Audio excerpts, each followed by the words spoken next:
The metallic corridors of Earth Defense Station 7 glowed red under the emergency lights. Alarms echoed like distant thunder. Commander Jack Davis walked calmly through the chaos, boots striking the steel floor with steady rhythm. He didn't rush. Jack had heard sirens before, on Mars during the siege of Europa, and once above Jupiter's moon Io. He knew panic never helped. Calm did. As he stepped into the main command center, screens flickered and voices overlapped in the air. Officers shouted data streams, sensor readings, and frequency codes. The air was heavy with tension and the hum of machines. Jack's sharp eyes scanned the room. "Report," he ordered, voice calm but firm. Lieutenant Tom Reed spun his chair, his young face pale under the flashing red lights. "Sir, we've received a transmission," Reed said, swallowing hard. "It's not human." Jack frowned slightly and walked toward the central console. The main display flickered with static before showing a strange pattern. Pulses of light and sound repeating in sequence. The computer struggled to translate. Slowly, letters began to appear on screen. "Help. Predators. No weapons. Dying." The words glowed against the dark background. The room went silent. Jack's jaw tightened. He leaned forward, studying the transmission. "Source. Arcturus sector," Reed said quickly. "We confirmed it's using quantum frequencies similar to the Galactic Confederation, but this sender isn't in their database." Jack's mind worked fast. Unknown alien. Quantum tech. A call for help.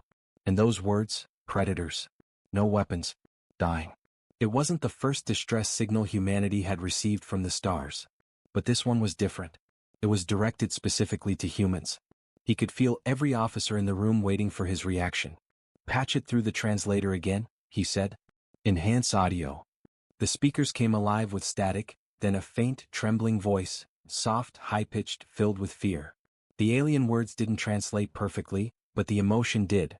It was desperation. The lights dimmed slightly as the system stabilized. Outside the viewing window, the vast curve of Earth shimmered against the blackness of space. Jack looked at the blue planet and then back to the screen. For 2 centuries, he thought, they've called us Deathworlders. Dangerous. Unpredictable. Untamed. Now the galaxy's monsters were being asked to save someone from real monsters. He straightened. "Lieutenant, send this to the Security Council. Mark it as top priority. I'll brief them myself." Reed nodded and started typing. The transmission kept looping in the background. "Help. Predators. Dying."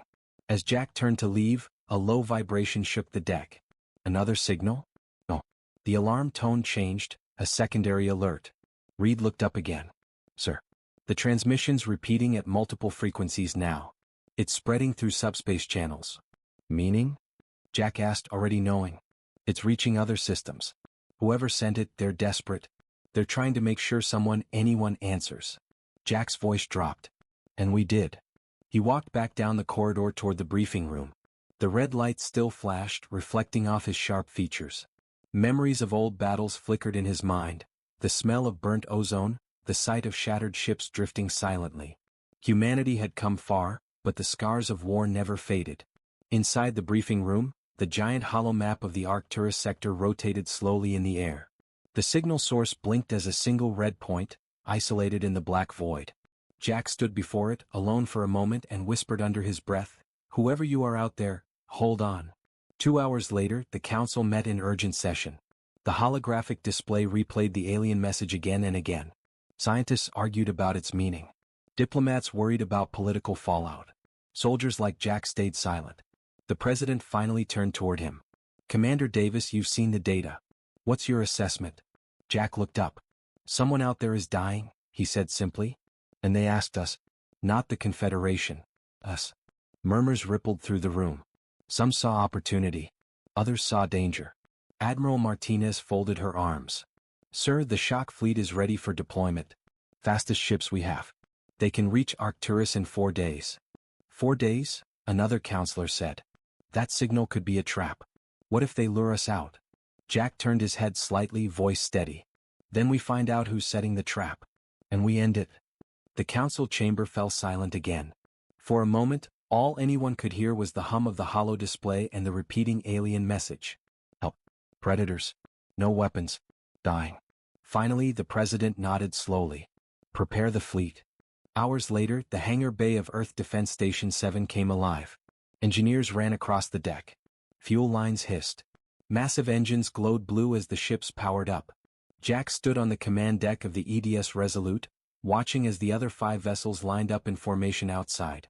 The stars beyond seemed calm, too calm. He tapped his comm link. Fleet Command, this is Davis. All systems green. Shock Fleet is ready for departure. The voice on the other end responded, you are go for launch.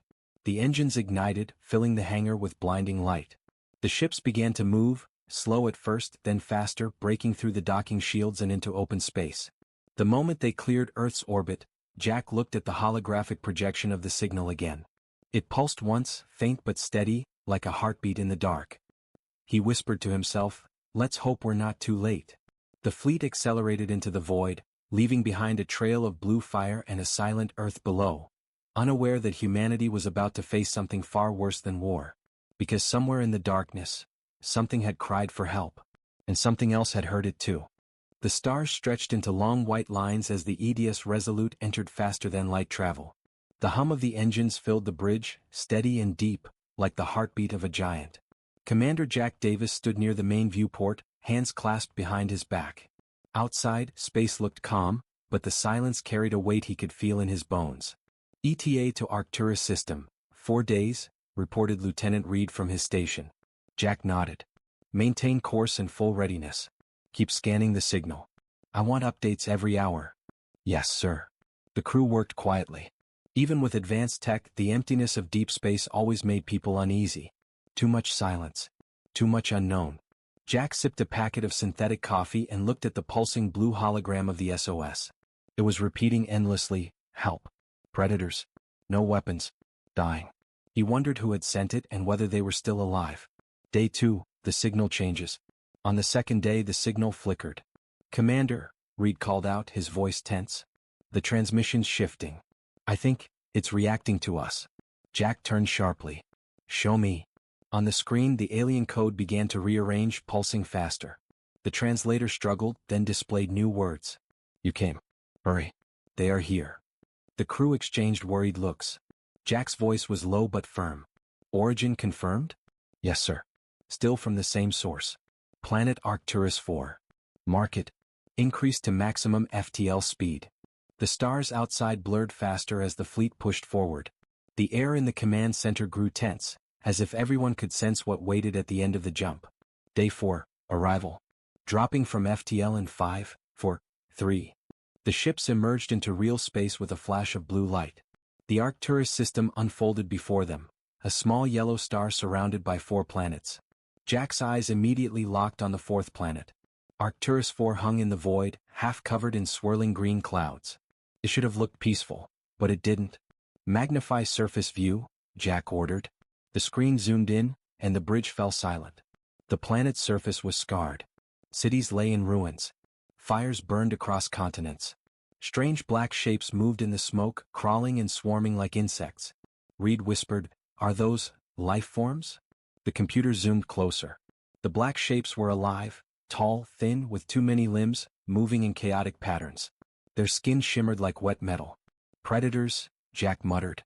"Receiving new transmission," Reed said quickly. "Audio only." The speakers crackled.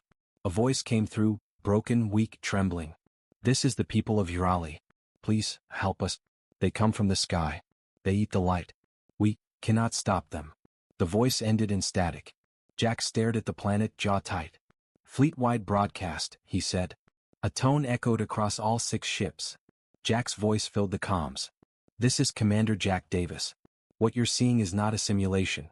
A real species is dying down there. They asked for help. We are that help. Keep your fear but do your duty. Humanity answers the call." The bridge crew straightened. Their eyes hardened. Orders were given, shields raised, weapons powered. First contact. The Resolute and its sister ships descended through the planet's upper atmosphere. Clouds tore away under the heat of their engines. Thunder rolled across the sky. Below, the burning cities came into view, elegant towers shattered, glowing rivers of molten metal running through the streets. "Reading life signs, Commander," Reed said. "A large group, around an underground structure near the equator. Mark the coordinates. We'll send ground teams once we secure orbit." "Sir," another officer said, voice shaking. We're detecting multiple fast-moving objects, coming straight toward us. Jack's head snapped up. Show them. The radar display filled with red dots, dozens then hundreds, rising from the planet's dark side. They're coming from orbit, Reed said. Fast. Organic signatures, not ships, sir. Living things. Living things. Suddenly the external cameras picked up movement, black, winged creatures cutting through the clouds, enormous and fast. They slammed against the fleet's shields, screeching in frequencies that rattled the metal hulls. Shields holding, an officer shouted. But they're everywhere. The sound was deafening. Claws scraped against the energy fields. The creature's eyes glowed red in the darkness. Jack gritted his teeth. Target all hostiles. Fire at will. The fleet answered with light. Plasma cannons erupted in blue fire. The sky lit up like lightning. Dozens of creatures disintegrated instantly, but more poured in from the clouds below. Keep firing. Jack shouted. Do not let them breach the line. Explosions flashed across the atmosphere. The fleet fought like a wall of thunder, each blast echoing across the planet's sky. The ground below. Far beneath the battle, deep inside a cracked shelter, the surviving Urali huddled together. Their pale blue skin shimmered faintly in the dim light. A young Urali child looked up at her mother. Will the monsters come? She whispered. Her mother's eyes filled with tears. No, child. The Deathworlders have come. Outside, the clouds glowed as the human fleet rained fire from above. The turning point. Back in orbit, the battle raged on. The creatures swarmed relentlessly, but humanity's firepower held strong. Commander. Reed shouted over the noise. We've located the source of the SOS, an ancient facility under the planet's northern continent. Jack's eyes narrowed. Ancient? You mean it wasn't built by the Urali? Reed shook his head. Negative, sir. It's older. Much older. Jack's gut tightened. Something wasn't right. Before he could reply, a shockwave rippled through the fleet. All lights dimmed. Every system flickered. What was that? Unknown energy surge, coming from the planet's core. Outside the viewport, the planet's green clouds began to swirl faster, forming a massive storm that covered half the world. Bolts of strange blue lightning danced across the sky. Jack stared in silence. Something below was waking up. Signal all ships, he said quietly. Pull back to high orbit. Now. As the fleet climbed higher, the transmission screens lit up once again. The alien SOS was still repeating, but this time it was different. You came too late. The message looped again, slower, distorted by static. The crew froze. Jack felt the chill of realization crawl up his spine. Whatever had sent that first message might already be gone. The EDS Resolute floated high above Arcturus IV, silent now except for the low hum of its reactors. The fleet had pulled back into high orbit, but tension still filled every corridor. The battle below had ended hours ago. The alien creatures were gone, scattered or burned from the sky. Yet the planet didn't rest. Its green clouds kept twisting, glowing faintly from below like something alive was stirring beneath the surface. Commander Jack Davis stood at the center of the bridge, eyes locked on the storm that covered half the planet. Status report, he said quietly. Lieutenant Reed checked his screen. Shield stable. Weapon systems recharged. But that energy spike from the planet's core, it hasn't stopped. If anything, it's growing. Jack frowned. Can we trace its source? Reed hesitated. Yes, sir. It's coming from deep underground. Roughly 600 kilometers below the surface. Same location as the ancient facility we detected earlier. The room fell silent. Everyone knew what that meant. Jack turned to the communications officer. Any response from the Urali survivors? None, sir. Their last message was the same, you came too late. After that, silence. Jack exhaled slowly. Prep a landing team. I'm going down there myself. Reed turned sharply. Sir, with respect, we don't even know what that thing is. If the energy readings are right, it could wipe out half the fleet if it destabilizes. Jack's expression didn't change. All the more reason to find out what it is. He looked out the viewport again, his reflection merging with the swirling clouds. We answered their call.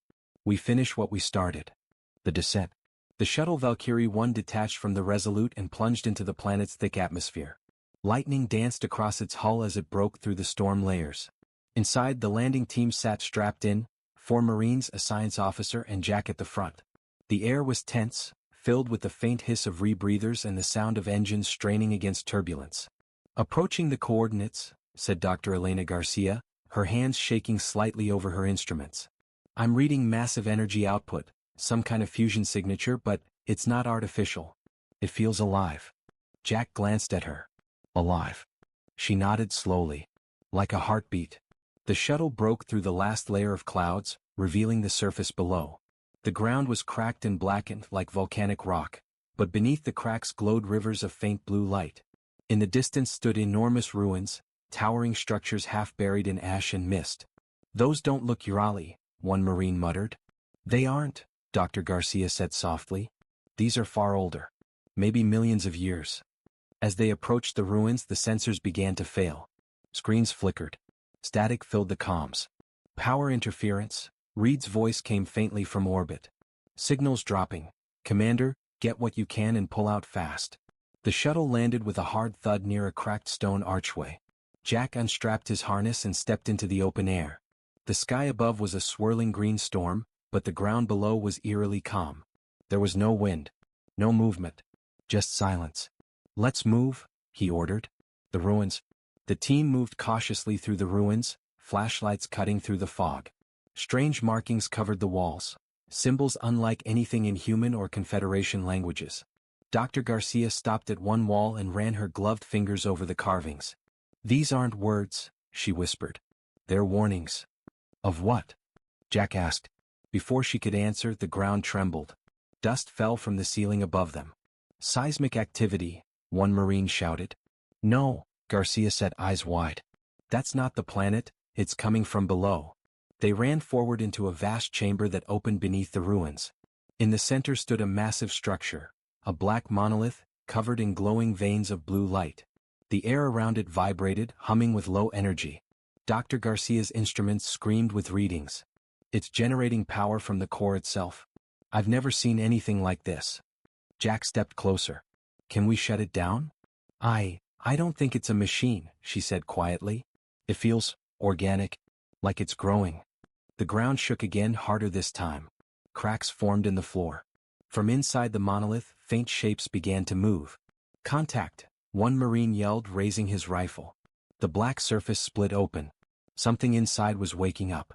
The awakening. Light burst from the cracks, blinding for a moment. When it faded, the monolith wasn't solid anymore. It was pulsing, alive like a massive heart. The air filled with a deep, slow sound. Not quite a roar, not quite a voice. It echoed inside their skulls, vibrating through the stone. Dr. Garcia fell to her knees, covering her ears. It's transmitting directly into our neural bands. It's... Her voice broke off as a stream of images flashed through her mind, burning worlds, dying stars, shadows spreading through galaxies. She gasped and looked at Jack. It's not from here, she said weakly. This thing, it came to this planet long ago. It destroyed them. The Urali built around it, thinking they could contain it, but it consumed them instead. Jack's face hardened. And now it's waking up again. The humming grew louder. The walls glowed brighter. Commander. Reed's voice crackled through comms. Massive energy spike from your position. You need to evacuate now. Jack shouted, everyone back to the shuttle? Move. They ran through collapsing corridors as debris rained down. Blue energy burst through the cracks, chasing them like lightning. The team reached the shuttle just as the ground split open behind them. A massive surge of energy erupted skyward, piercing the clouds like a beam of light. Get us out of here. Jack shouted. The Valkyrie 1 lifted off, engines roaring. Below them, the ruins were gone, swallowed by a storm of blue fire. As they ascended, Dr. Garcia looked back in horror. It's not a weapon, she whispered. It's a life form. A living weapon. Jack stared out the viewport, watching the beam reach into space, spreading tendrils of energy toward orbit. Then God help us, he said. Because we just woke it up. The blue light tore through the clouds like a burning spear, splitting the night sky above Arcturus 4. From orbit, it looked almost beautiful, a glowing pillar stretching from the planet's surface into space. But on every ship of the shock fleet, the beauty only meant one thing. Something had woken up. On the EDS Resolute, alarms screamed across the bridge. Consoles flashed red as data streams flooded the system. Commander. Lieutenant Reed shouted over the chaos. That energy beam, it's not radiation. It's alive, sir. The readings are showing biological patterns inside the energy. Jack Davis stood firm in the center of the bridge, staring at the main display. The beam wasn't just light, it pulsed like a heartbeat echoing through space. "Track the source," he ordered. "Already on it," Reed said. "It's coming from the same coordinates where you were, Commander. That thing underground, it's moving." The bridge fell silent for a moment. Then the external cameras zoomed in. Something enormous was rising from the planet's surface. At first it looked like part of the landscape, black rock and glowing blue cracks. But as it moved, the crew realized it wasn't stone. It was flesh, metal, something in between. It unfolded like a nightmare. Massive limbs pulled free from the crust of the planet, each 1 kilometer long. The storm clouds swirled around it as the creature rose higher, its body glowing with veins of light. "By God," someone whispered. "It's alive." Jack's eyes narrowed. "All ships form defensive perimeter. Maintain distance, 5,000 kilometers. I want full sensor sweeps and weapon lock." "Yes, sir." The fleet moved into formation, 6 ships forming a wide circle around the planet. But even from that distance, the creature's presence felt heavy, like gravity itself was bending around it. Dr. Elena Garcia's voice came through the comms, breathless. "Commander, it's not just alive, it's feeding. It's absorbing the planet's core energy. The entire world is dying under it." Jack looked at the live feed. The planet below was cracking apart, glowing fissures spreading like spiderwebs. The oceans boiled. The green atmosphere turned dark red. Reed's hands shook over his console. "Sir, it's looking at us." The bridge lights flickered. A low sound, deep and heavy, rolled through the ship. It wasn't mechanical. It was a voice. It didn't speak in words, but everyone heard it inside their minds. Images flashed, dead worlds, stars turning cold, creatures screaming in silence. Dr. Garcia's voice came again, weaker. "It's communicating telepathically. I can almost understand it. Calls itself Kareth." Jack's brow furrowed.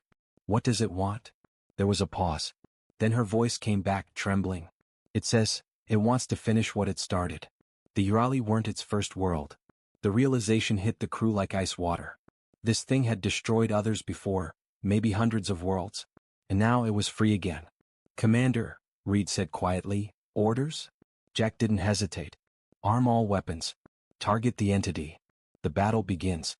The fleet opened fire. 6 warships unleashed a storm of blue plasma and railgun rounds that lit the darkness like lightning.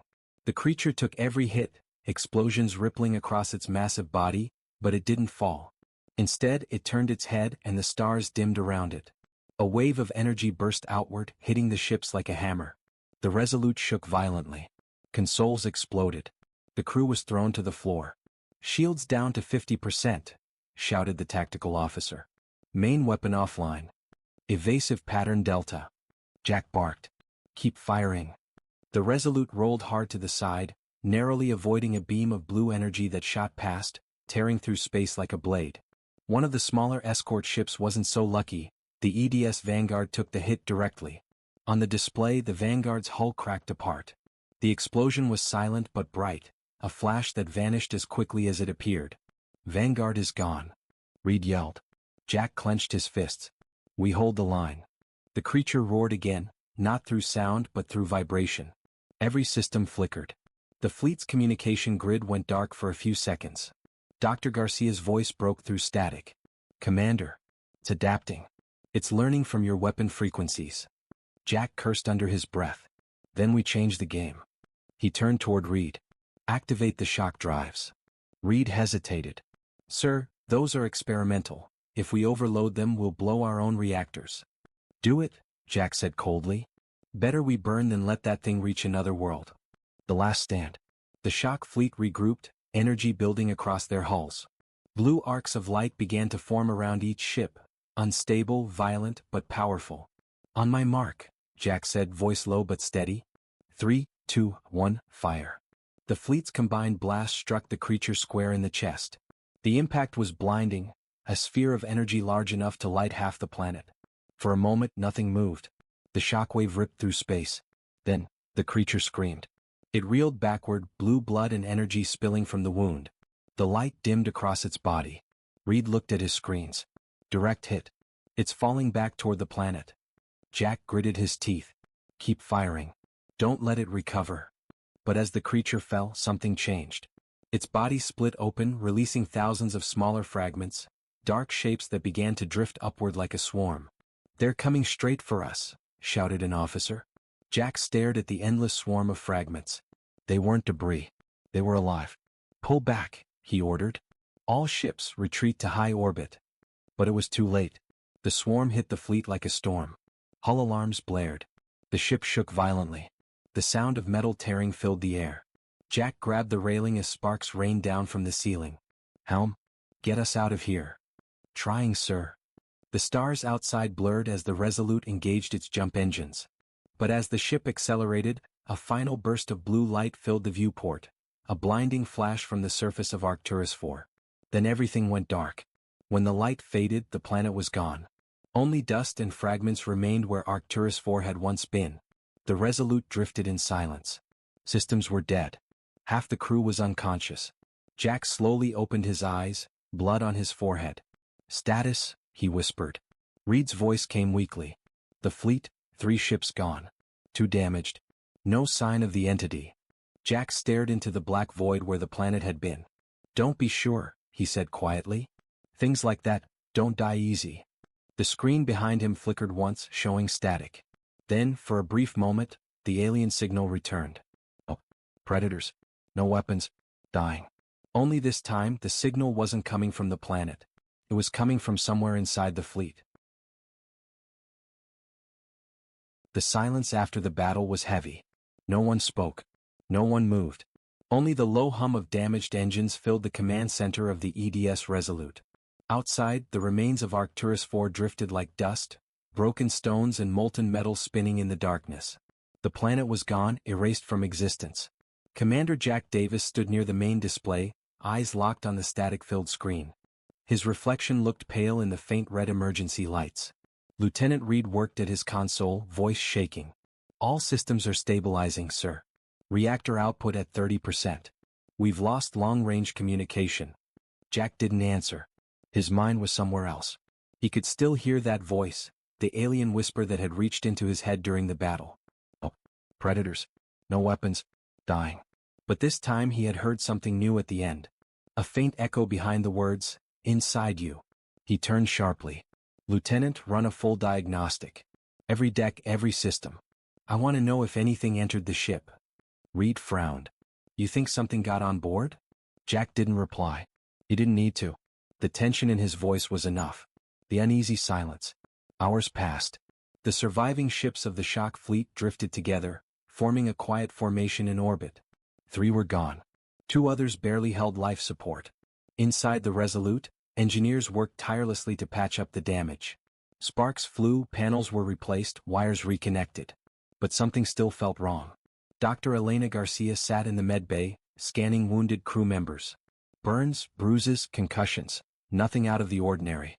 Until one patient, a technician from the engine room, began to twitch. "Elena," one nurse called nervously, "his vitals are off the charts, heart rate spiking, neural activity unstable." Dr. Garcia rushed to the bedside. "Hold him down." The technician's body jerked violently. His eyes rolled back, then snapped open, glowing faint blue. And for a brief second he spoke. But it wasn't his voice. "You freed it," he whispered in a tone that chilled the entire room. "Now it lives in you." Then his body went limp. The medical scanners beeped flat. The technician was dead. Elena froze. Her hands trembled as she stared at the body. The faint blue glow faded, but she could still feel it, like static in the air. She tapped her comm. "Commander, you need to come to medbay. Now."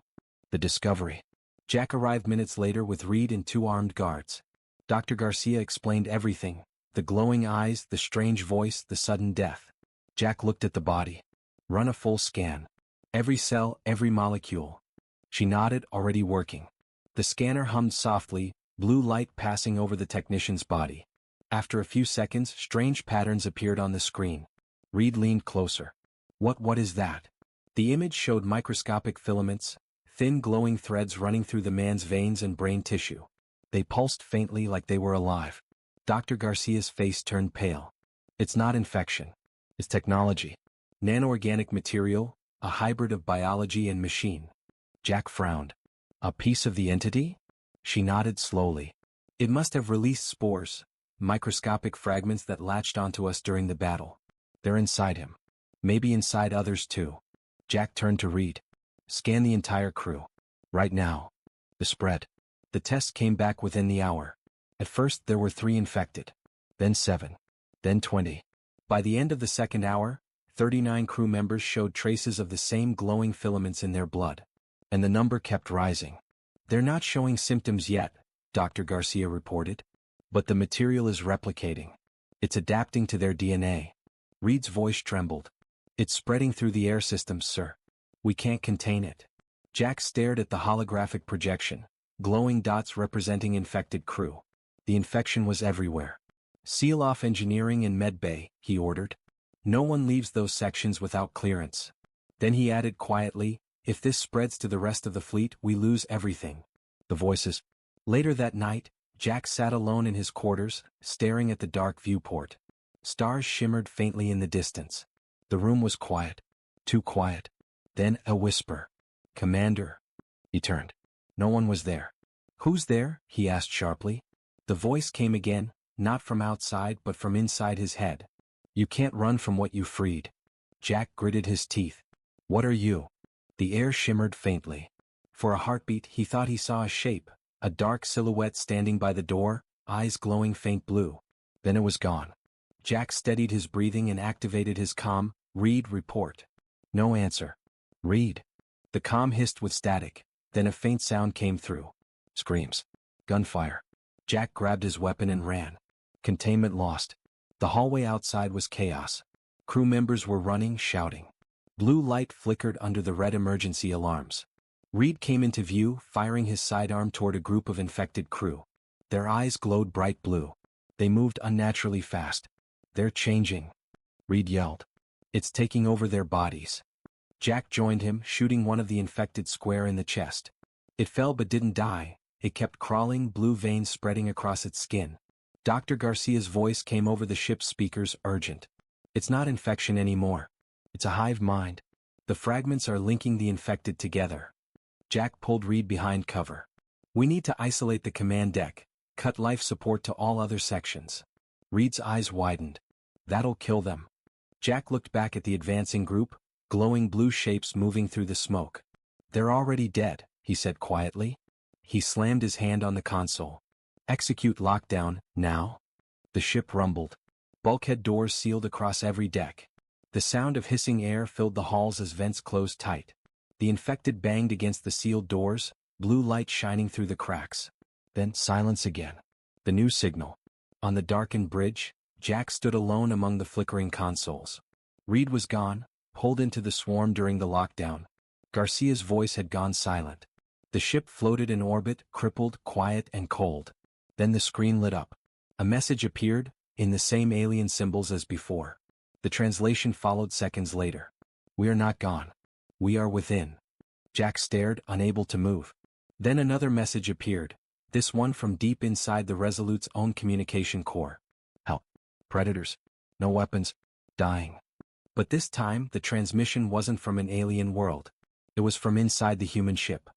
The ship EDS Resolute drifted silently in orbit above what was once Arcturus IV. The stars looked calm, but inside the ship, everything was broken. Fires had burned out. The corridors were empty, dark, and cold. Only emergency lights glowed, faint red like dying embers. Commander Jack Davis sat in the command chair, his uniform torn, one arm bandaged. The bridge was littered with debris, shattered glass, fallen panels, and the faint echo of voices that weren't real. The infection had taken everyone else. He was the last. Jack's breathing was slow but steady. He stared at the central console, where the alien message still looped endlessly across the screen. We are not gone. We are within. He had tried to destroy the ship's data cores, tried to burn every infected body, tried to stop the spread, but the entity had learned faster than he could react. Now it lived inside the Resolute. And soon it would find a way to spread beyond it. The voice in the dark. A soft whisper filled the air again, calm, almost human. You can't stop what has begun, Commander Davis. Jack didn't flinch. He was too tired for fear now. I've stopped worse things, he said quietly. And I'll stop you. The voice chuckled, deep, cold, and wrong. Humanity always thinks it can control what it doesn't understand. You call yourselves Deathworlders? but you are only children with fire. Jack's hand trembled slightly as he reached for the manual control override. If you're inside my ship, then this ship dies with you. He began typing commands. The screen flickered, warnings in red, core meltdown initiated. 10 minutes to critical. The transmission. He turned on the communications console. Static hissed through the speakers. The long-range antenna was barely functioning after the battle, but it was enough for one final message. He took a deep breath. This is Commander Jack Davis of the Earth Defense Ship Resolute. To any human ship within range. His voice cracked for a second, but he continued. We responded to an alien SOS from Arcturus sector. We found a world consumed by a living weapon, a parasitic machine. It infects both flesh and metal. It learns. It adapts. It hides inside code, inside blood. He coughed, the strain heavy in his chest. It took my crew. It took my ship. It will come for you next. He paused, looking out at the stars, so calm, so distant. You told us we were Deathworlders. Maybe you were right. Because only something born on a world like ours can stop this. He pressed a button, sending the data logs, every recording, every sensor scan, every desperate fight they'd captured. The transmission indicator blinked slowly. Signal strength, 12%. Range 2 light days. It wasn't enough to reach Earth. But maybe, just maybe, it would reach someone. The last stand. The ship groaned around him. Metal twisted. The lights flickered. Then he heard it, the sound of footsteps. Not human footsteps. Slow, echoing, wet. Jack turned toward the doorway. Shadows shifted in the red glow. A shape appeared, tall, humanoid but wrong. Skin pale, eyes burning blue. Its voice came from everywhere at once. You can join us, Commander. You don't have to be alone. Jack raised his pistol, steady despite his exhaustion. I've been alone my whole life. The creature smiled, or something like it. Deathworlder to the end. He fired. The first shot hit the thing's chest, no effect. The second struck its head, it staggered but kept coming. Jack backed toward the console, firing again and again. The blue light from the creature's eyes grew brighter, filling the room. Then, with a roar, Jack slammed his hand down on the final control switch. Core meltdown confirmed. 1 minute to detonation. The creature stopped. Its head tilted, curious. You would destroy yourself to stop us? Jack gave a weak smile. That's what humans do best. The end of the Resolute. The countdown echoed through the ship. 50 seconds, 40, 30. Jack took one last look at the stars outside. He thought of Earth, blue skies, storms, forests full of life. He thought of the people who would never know what happened here. He whispered softly, let this be enough. The blue glow filled the bridge as the creature lunged forward, and the world turned to light. The EDS Resolute vanished in a flash brighter than the sun, vaporized along with everything inside. The shockwave rippled through space, scattering debris like ashes. Then silence. Days later. Far across the void, on the edge of human space, a small research probe drifted quietly. Its receivers blinked to life as it caught a faint, broken signal. Deathworlders, respond, infection, spreading. The message repeated twice before the probe systems logged it and automatically relayed it toward the nearest relay hub. The data would take 2 weeks to reach Earth. By then it would already be too late. Epilogue. Months later, deep in the orbital command archives, technicians reviewed an unidentified transmission. They enhanced the signal, cleared the distortion, and heard Commander Jack Davis's voice. This is the Resolute. Do not answer the call. The infection thinks. It waits. It will use the signal to find you. One technician frowned. Wait, this came from deep space, right? Another nodded. Yes, from Arcturus sector. But here's the thing, the coordinates have changed. The signal isn't coming from Arcturus anymore. He zoomed in on the data. The origin point was moving, slowly but steadily, toward the Sol system. Sir, the technician said softly. The signal's heading for Earth. The screen flickered. Static turned to faint words, the same alien voice from months before. Help. Predators. No weapons. Dying. Then a pause. And a new message followed. We are home.